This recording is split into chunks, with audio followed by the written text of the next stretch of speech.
Hi everyone, this is Kevin Jan Cristobal and welcome back to my channel.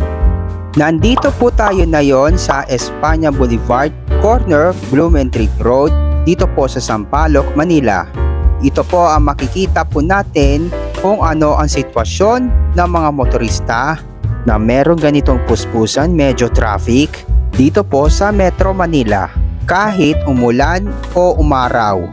Alright, so makikita po natin yung mga pasahero na sumakay doon sa ibang transportasyon para makabiyahe po sila ng papunta o pabalik, para kahit saan po sila bumaba, dito man o doon. So manood po kayo mga kabayan!